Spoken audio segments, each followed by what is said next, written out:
방금 읽었던 이 10편 78편의 이 말씀은 아삽의 마스길이다라는 제목으로 쓴 내용입니다.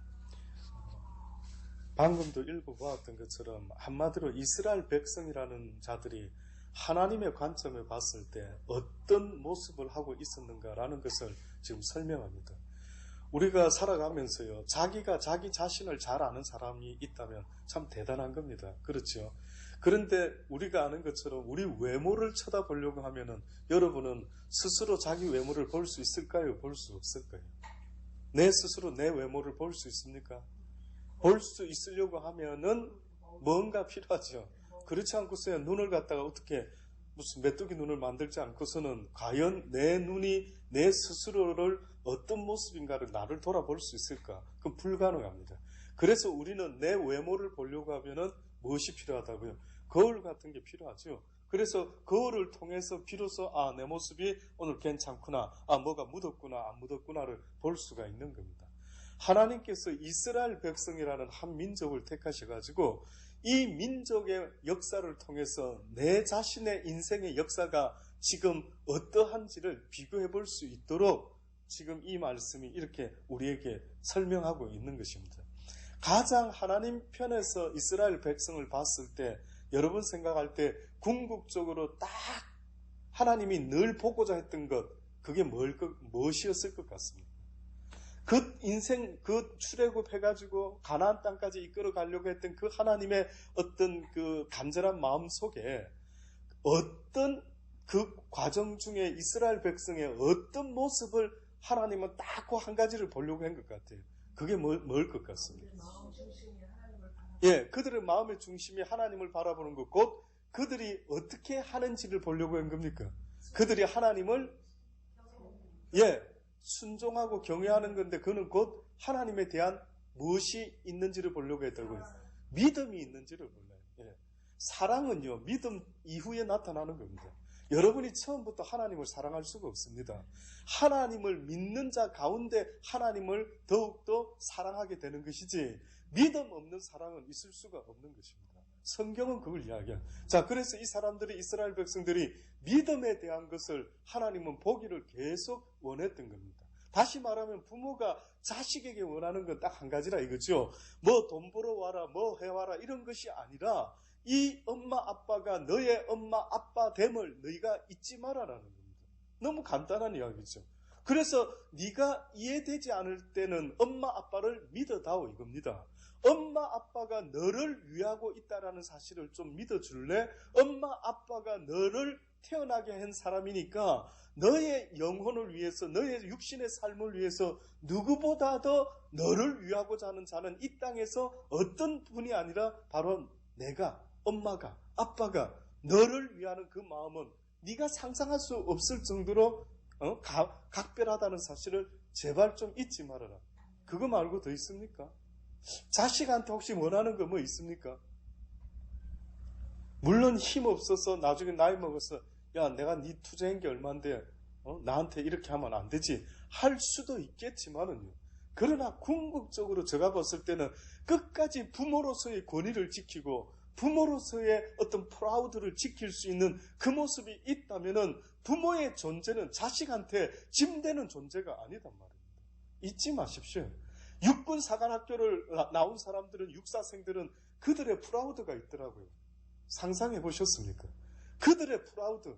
그래도 내가 육사 출신인데, 내가 방위 출신이 아닌데, 내가 일반 병사도 아닌데, 대한민국을 이끌어가는 장교 출신인데 하는 프라우드가 있다면 성경은 어떻게 보면 부모로서의 프라우드가 있다.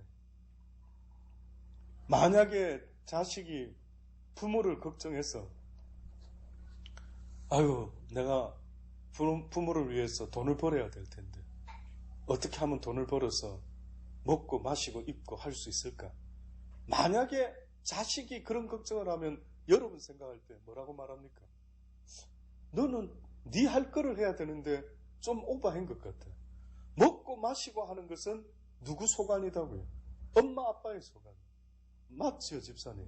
혹시 집사님 지금 민서나 민우가 빨리 돈 벌어 왔으면 그런 기대를 하십니까? 절대 그렇게는 생각하지 않죠. 뭐만 원합니까?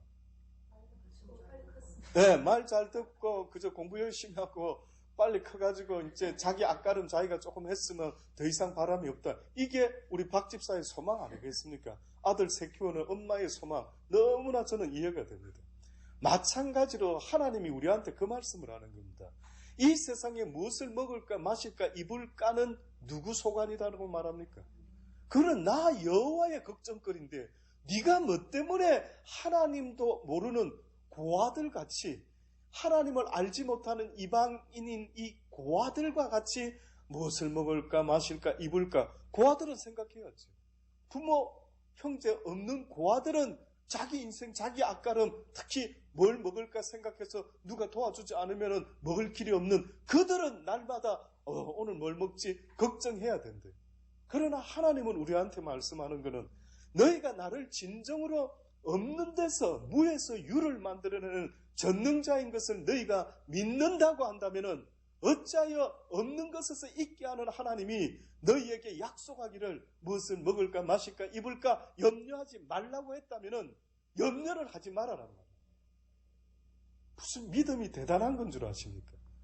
신앙생활 한다라는 게 무슨 대단한 교회에서 열심히 하고 구제사업하고 아골골짝 빈들에 선교하러 다니고 하는 게 믿음 참 좋은 사람이야 이렇게 기준을 잡습니까? 성경은 그렇게 말하는 게 아닌 겁니다. 오히려 먹는 거 입는 거 마시는 거 걱정 안 하는 자의 모습이, 그래서 먼저 그 나라와 그 을을 구하는 자의 그 모습이, 아버지는 브라보, 내가 네 마음을 보았노라, 내가 네 믿음을 보았노라, 이것을 기준으로 하겠다라는 거예요. 무슨 목사 하나 안 하나 보고, 네가 신학교 가나 안 가나 보고, 네가 집사 권사 장로가 되는지 안 되는지 보자, 이 기준으로 와, 네 믿음 대단하네 권사가 됐으니, 와, 네 믿음 대단하네 장로가 되었으니, 와, 네 믿음 대단하네 선교사로 갔으니, 그게 아니라고 성경은 말하는. 그래서 이스라엘 백성들에게 오늘 방금 읽었던 이 시편 78편의 말씀에는요, 그들이 광야에서 어떤 일을 했는지를 설명하고 있지 않습니까? 그 설명을 하기 전에 먼저 서두에 어떤 이야기를 하는지 아십니까? 내 백성이여, 이게 사실은 서론이자 결론입니다. 이 이야기가. 내 백성이여, 내 교훈을 어떻게 들으며 내 입의 말에 어떻게 귀를 좀 기울이라. 제발 귀를 좀 기울이고 내 말을 들으라.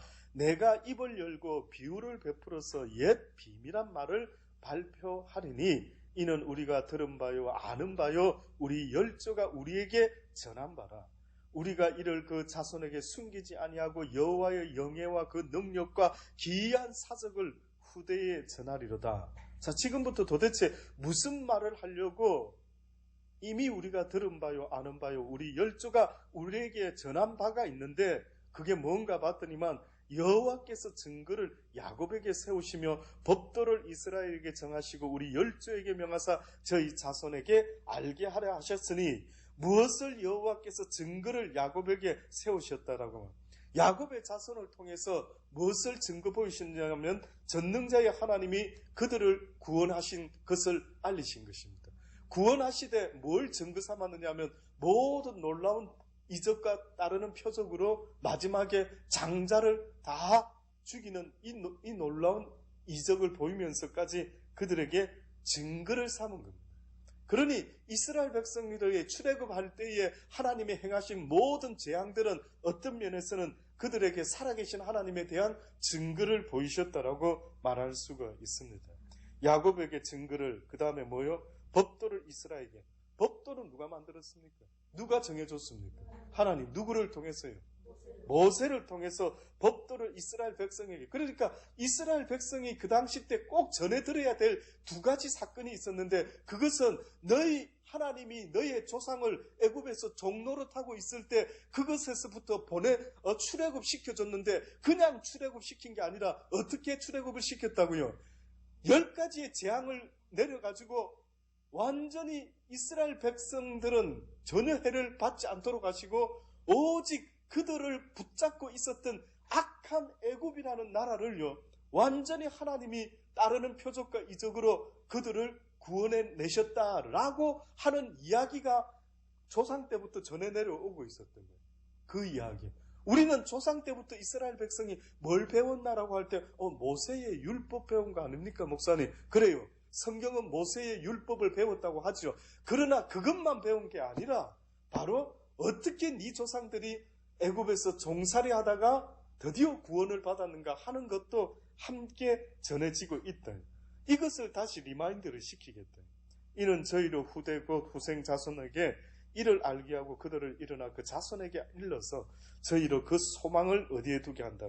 하나님께 두며 하나님의 행사를 잊지 아니하고 오직 그 계명을 지켜서 그 열조 곧 완고하고 패역하여 그 마음이 정직하지 못하며 그 심령은 하나님께 충성치 아니한 세대와 같이 않게 하려 하심이로다. 이게 지금도 우리에게 하시는 말씀.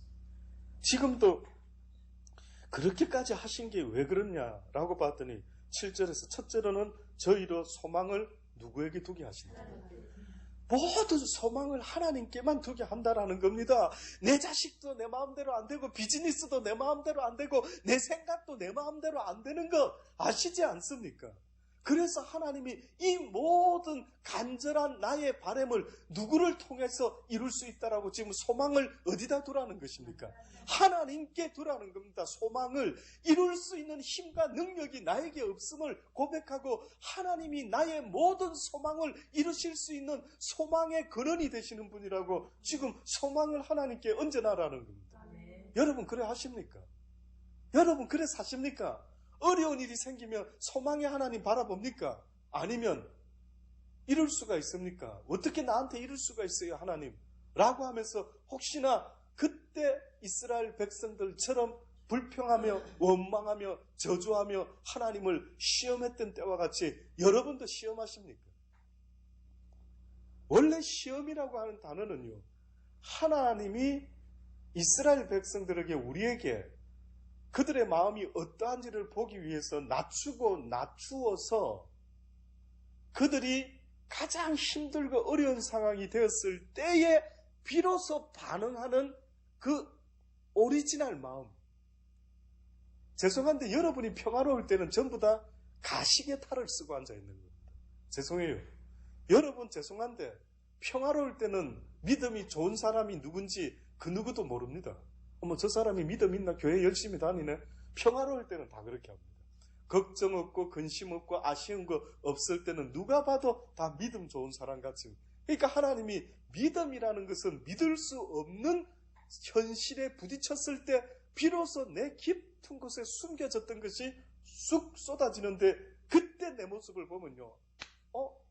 내가 믿음이 있는 자인 줄 알았는데 어머 나는 믿음이 없네. 가만히 보니까 니를 속이지 말고 니 스스로 속지도 말고 네가 어떤 상태에 있는 자인지 너도 알고 싶으냐? 내가 알려줄게. 그래서 주님이요 시험을 하신다라고 표현했는데 한마디로 그 시험은 시험을 위한 시험이 아니라 우리의 마음을 확인하고 더 업그레이드 시키려고 하는 시험을 만드셨는데 이것이 뭐라고 성경에 표현하냐면 그들을 마음을 낮추어서 또다시 말하면 그들의 상황을 힘들고 어렵고 도무지 내 힘으로는 어떻게 할 수 없는 어떤 상황까지 만들어내겠대. 그때에 내가 무슨 마음을 쏟아내는지를 봐라. 그때 봐야 됩니다. 여러분 힘들 때 어떻게 하던가요? 내 자신이 가장 어렵고 고통스러울 때 하나님께 소망을 두든가요? 아니면 하나님을 향해서 원망하든가요? 이 둘 중에 하나를 꼭 반응합니다. 근데 뜻밖에도 애굽에서 출애굽까지 시켰던 기사와 놀라운 이적을 보았던 이스라엘 백성들이 하나님께서 광야에서 그들의 마음을 낮추어서 어떻게 반응하는지를 보려고 했더니만 그들이 어떻게 반응을 하던가요? 뜻밖에도 하나같이 그들은요 먹을만 할 때는 괜찮다가 물이 좀 부족하고 좀 고기 먹고 싶고 근데 성경에 오늘 읽었을 때 유심히 읽은 분은 이런 단어가 혹시 기억납니까? 그들이 그런 상황일 때의 성경은 하나님은 이해가 된다. 야, 너 고기 먹고 싶었구나. 너 목이 많이 말랐구나. 이렇게 해주시면 좋은데 보니까 뭐라고 말씀했냐면 그들의 욕망이라고 이야기했어요. 욕망.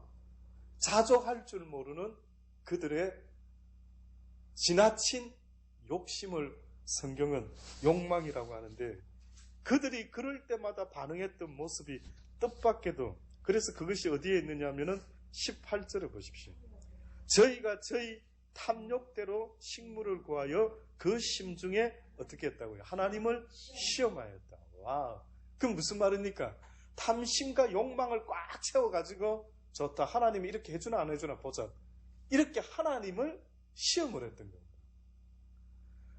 믿음은 성경에서, 특히 신약에서는 믿음을 가르칠 때에 어떤 믿음이 참 오리지널 믿음이냐라고 하면은 그리 아니하실지라도 이렇게 말하는, 오리지널 믿음이라는 것은 정말 하나님이 보기에 내가 네 마음을 보았노라 라고 하는 것은 하나님이 그리 아니하실지라도, 다시 말해서 아브라함이 이삭을 바치려고 할 때 하나님이 살려줄 수도 있고 안 살려줄 수도 있고, 그리 아니하실지라도 나는 바치겠다, 기꺼이 바치겠습니다 라고 했던 그 믿음을 보신 아버지가 네가 비로소 나를 경외함인 줄 이제야 내가 알겠도다 라고 하나님이 인정을 하지 않습니까? 그런데 이스라엘 백성은 그 정반대로 저희가 저희 탐욕대로 식물을 구하면서 하는 말이, 우리가 하나님을 한번 시험해보자, 진짜 이렇게 해주나 안 해주나 한번 보자 라고, 오히려 그러면서 뭐라고 비아냥거렸습니까? 그뿐 아니라 하나님을 대적하여 말하기를 하나님이 광야에서 능히 식탁을 준비하시랴 이렇게 말해요. 딱 표현이 이런 식입니다. 그러니까 얼마나 교만하고 비꼬고, 그래요 하나님 뭐 우리 이까지 구원해준다고 불러내가지고 이 광야에서 뭐 식탁 베풀어 줄란가 한번 보자 이러는. 왜 주제가 넘는 줄 아십니까? 자기들은 불과 얼마 전에 애굽에서 어떤 신분이었습니까? 노예 신분이에요. 종살이를 하던 인간들이었습니다. 자유도 없이 그나마 먹고 사는 거 똑같이 먹고 사는 거지만 지금은 자유자로서 먹고 마시는 거고, 그 당시 때는 종으로서 먹고 마신다라는 게 이게 같을 수 있습니까? 어렵습니까? 이야기가 전셋집에서 먹고 마시는 거하고, 그래도 시골집이라도 내 집에서 코 한쪽을 먹고 마실 때 기분이 어떨 것 같습니까? 다르지요.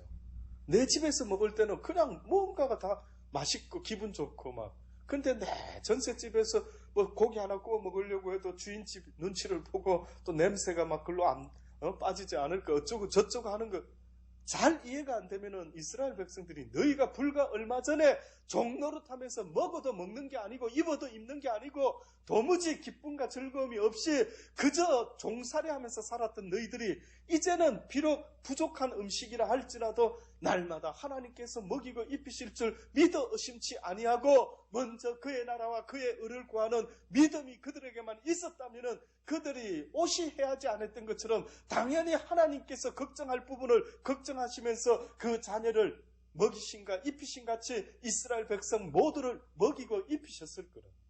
그런데 그들은요, 먼저 그 나라와 그 의만 구하고 하나님의 뜻을 쫓아서 믿음의 모습만 보여줬으면 됐는데 결국 그들은 그것을 보이지를 못했던 것입니다.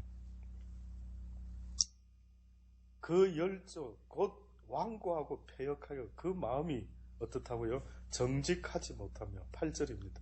그 심령은 하나님께 충성치 아니한 세대와 같지 않게 하려 하셨는데 결국은 그들은 곧 하나님 앞에서 완고한 자, 패역한 자, 그 마음이 어떻다고요? 정직하지 못한 겁니다.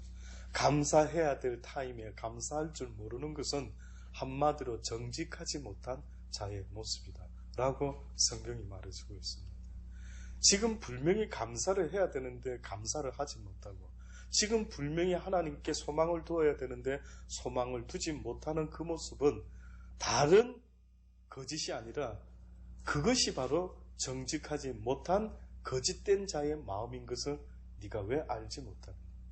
네가 왜 다른 것은 거짓이라고 생각하면서 네가 지금 거짓을 행하고 있는 걸 왜 알지 못하느냐? 네가 지금 기뻐해야 될 때 기뻐하지 못하는 것은 네가 지금 정직하지 못한 네 마음을 왜 네가 모르고 있느냐?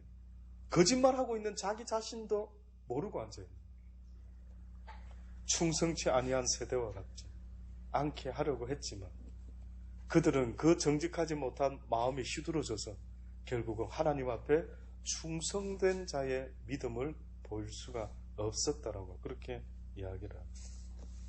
저희가 하나님의 언약을 지키지 아니하고 그 율법 준행하기를 거절하며 여호와의 행하신 것과 저희에게 보이신 기사를 잊었도다. 옛적에 하나님이 애굽 땅 소환들에서 기이한 일을 저희 열조의 목전에서 행하셨으니 저가 바다를 갈라 물을 무더기같이 서게 하시고 저희로 지나게 하셨으며 홍해를 이야기합니다. 낮에는 어떻게 했습니까? 구름 기둥으로, 밤에는요 화강으로, 불기둥으로. 그러니 낮에는 왜 구름 기둥으로 인도했다란 말입니까? 너무 더우니까요.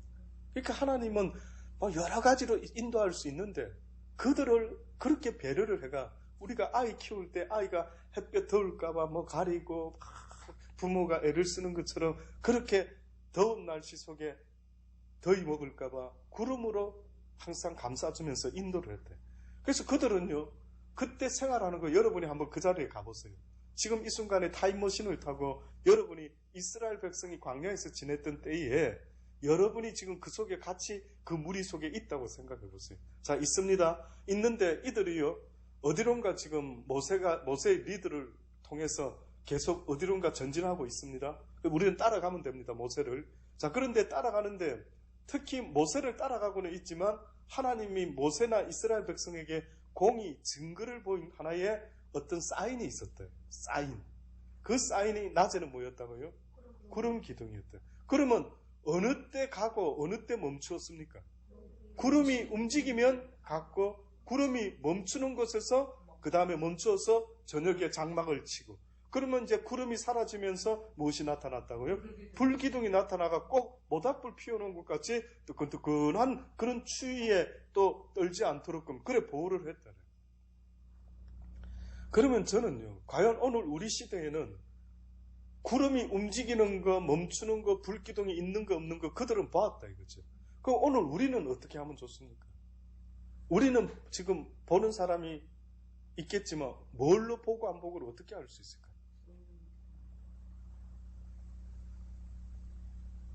근데 그러니까 결국은 어떤 이는 구름기둥, 불기둥을 보는 자가 있고, 그렇죠? 어떤 인생은 구름기둥, 불기둥을 못 보는 인생이 지금 있다. 이 시대에. 그래서 신약 시대에는 예수님이 떠나면서 뭐라고 약속을 했습니까? 내가 떠나면 누군가가 불기둥, 구름기둥 같은 어떠한 놀라운 영이 나타날 것이다. 성령의 불이 나타날 것이다. 그랬죠? 그러면서 그 성령의 불이 어떤 역할을 한다라고 분명히 말했는데 기억나십니까? 성령이 임하면 어떻게 한댔습니까? 성령이. 그러니까 성령을 우리가 성경에서는 그 닉네임, 타이틀을 형용사를 붙이는데 무슨 성령이라 합니까? 보혜사 성령이래. 보혜사 뜻이 뭔지 아십니까? 맞습니다. 근데 성경이 뭐라고 말했는지 아십니까? 성령이 임하게 되면은 그가 너희들에게 모든 것을 밝히 알고 가르치고 생각나게 해가지고 가야 되는구나. 멈춰야 되는구나. 이쪽으로 가야 되는구나. 저쪽으로 가야 되는구나. 하는 것을 알게 하겠다라고 한 것이 바로 성령이라는 걸 보내주겠다 했어요. 성령이라는 것을. 그래서 이제 성령이 너희들에게 임하면 그 누구도 너희를 가르칠 필요가 없이 성령이 인도하는 대로만. 그 문제는 성령을 얻을 때까지는 무엇이 필요하다라고 성경이 말했느냐면 여호와를 아는 지식이 필요하다. 그것이 나를 인도하도록 해주려면 내가 미리 길을 닦아라. 쉽게 말하면 서울까지 올라가려는데 뭔가 차가 다니려면 무엇부터 닦아라는 겁니까? 길을 닦아라. 무슨 길? 고속도로를 닦아라. 성령께서 머물 수 있도록 너에게 역사할 수 있도록 네 인생의 인도자가 되고 보혜사가 될 수 있도록 네가 준비할 게 있다. 이거. 내가 준비할 게 있지만 네가 준비할 게 있다. 네가 뭘 준비하라는 겁니까? 주의 말씀으로 나의 더러운 걸 다 솎아내고 깨끗게 만들어서 성령이 머물러도 전혀 불편함이 없도록. 그래서 성경이 뭐라고 표현까지 했습니까? 너희의 육신은 뭐라고요? 성전이라. 무엇이 거하는? 성령이 거하는 성전이다라고 하면서 하나님의 말씀으로 네가 성전을 지어라. 거룩하고 깨끗하게 흠없이 네 말씀으로 인해서 네 속에 성령이 거할 수 있는 집을 지어라는 겁니다. 집이 중요합니까? 집에서 거하는 주인이 중요합니까?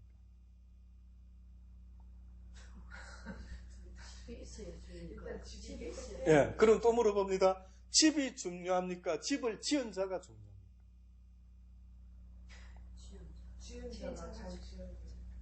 이 뜻은 여러분은 물론 집이 없어 보니까 내 집에다 포커스를 두고 아이고 집이 최고인데 뭐 이렇게 하겠지만 지금 제가 말씀드리는 거는 집이 대단합니까? 집 지은 자가 대단합니까? 집이 대단합니까? 그 집에서 사는 주인공이 더 중요합니까?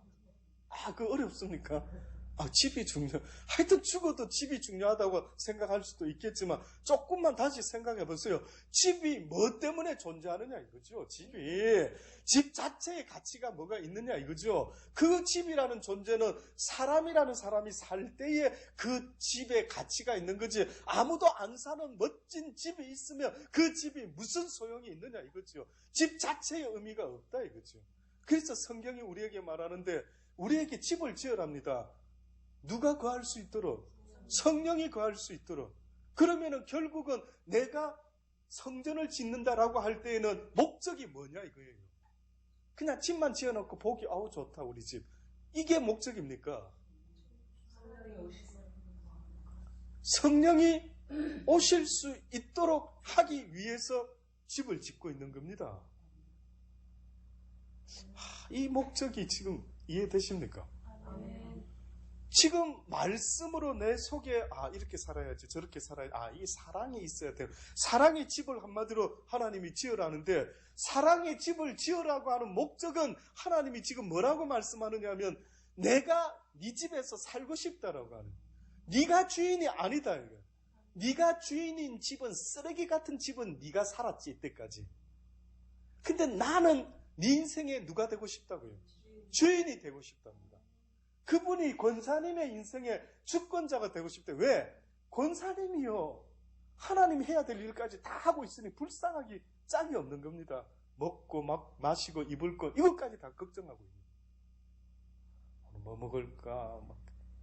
저 인간 왜 나한테 이러지? 이런 것까지 다 걱정하는 거예요.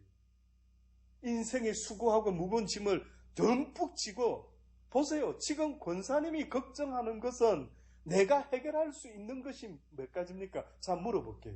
자, 걱정 뭐 있습니까?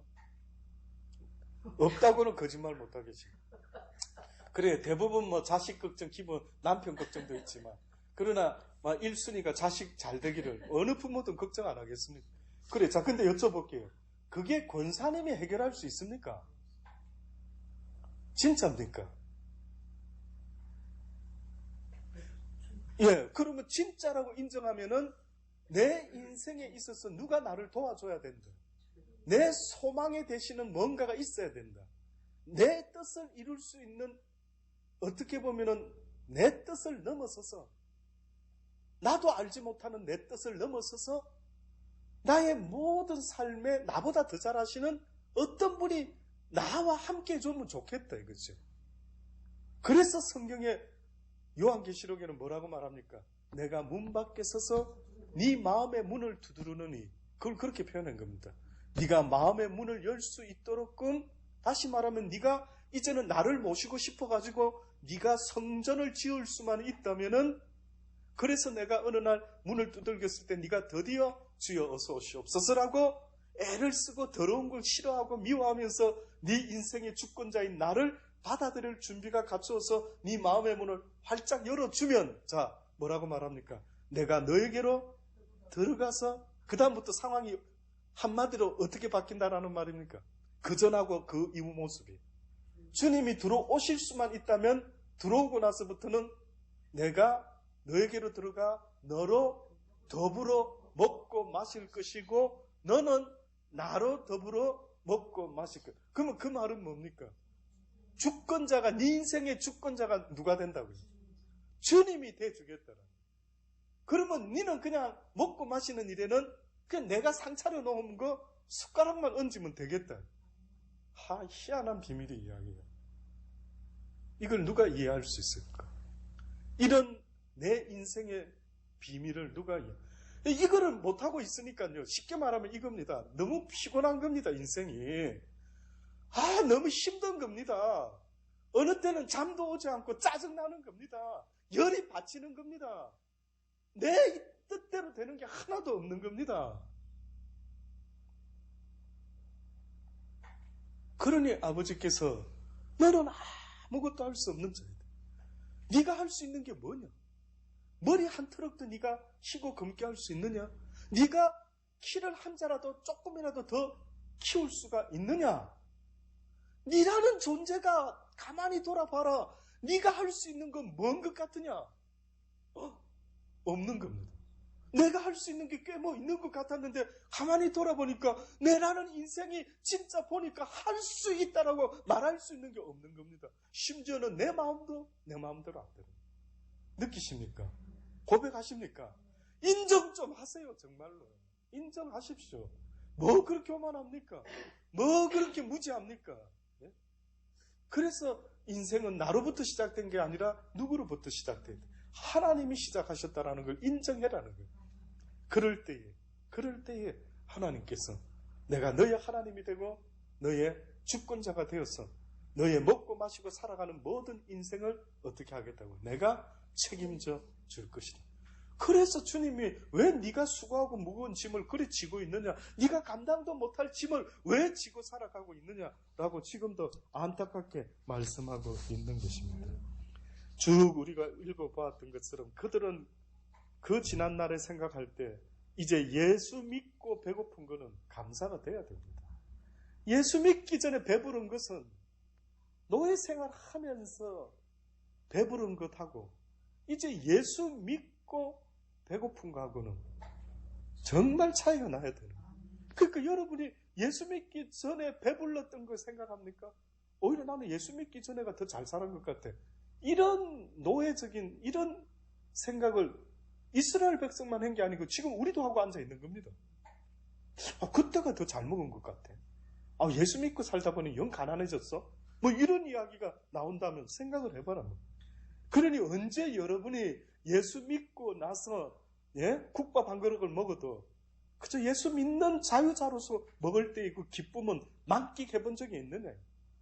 저 뭘 만끽해야 될지도 모르겠고 지금 내가 예수 믿는 의미가 뭔지도 모르고 날마다 예수 믿기 전 모습이나 예수 믿고 난 이후의 내 모습이 거의 내 마음 상태는 조금도 변함이 없는 거예요.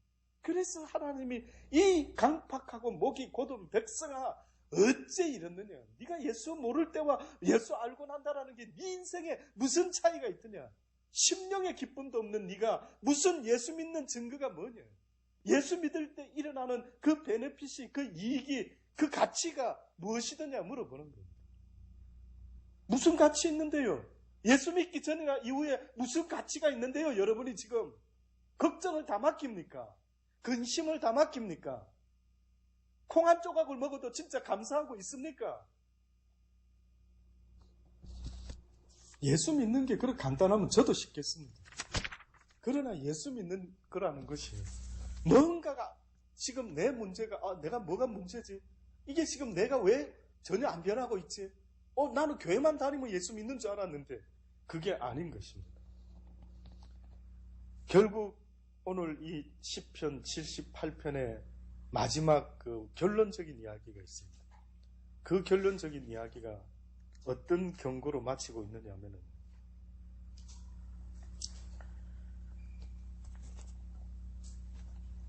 거기 보면은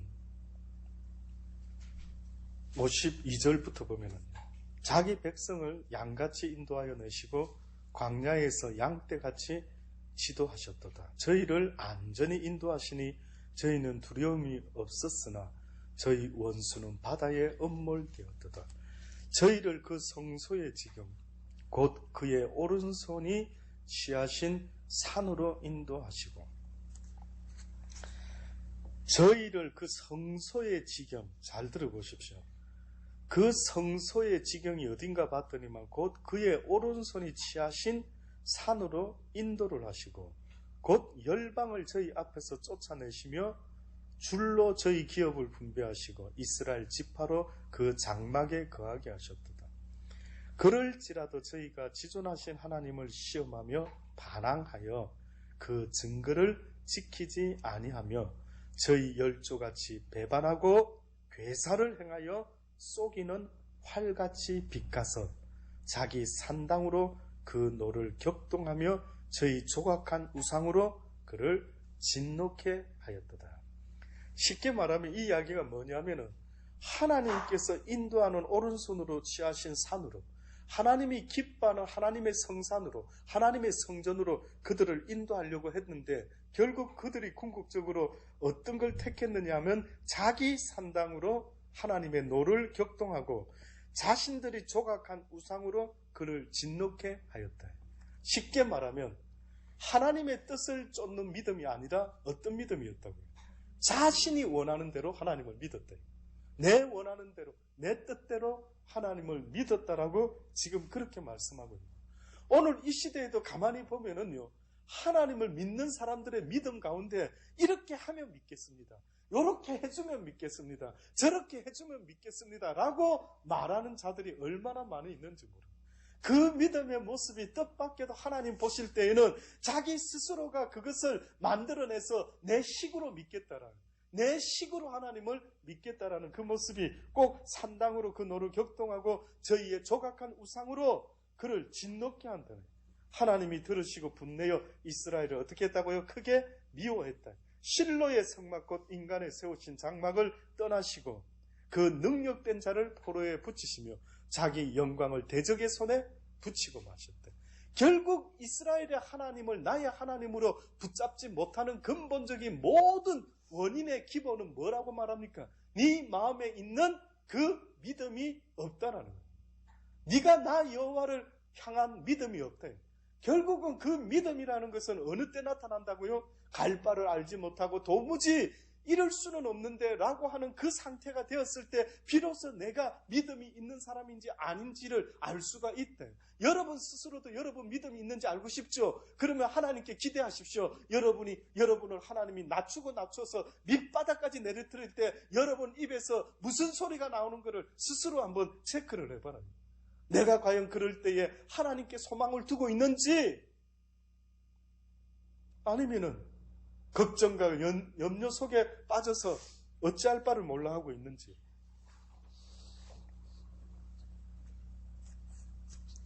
그 종 다윗을 마지막으로 말씀드립니다. 그 종 다윗을 택하시되 양의 우리에서 취하시며 전 양을 지키시는 자 중에 저희를 이끄사 그 백성인 야곱 그 기업인 이스라엘을 기르게 하셨더니 이에 저가 그 마음의 성실함으로 기르고 그 손의 공교함으로 지도하였도다.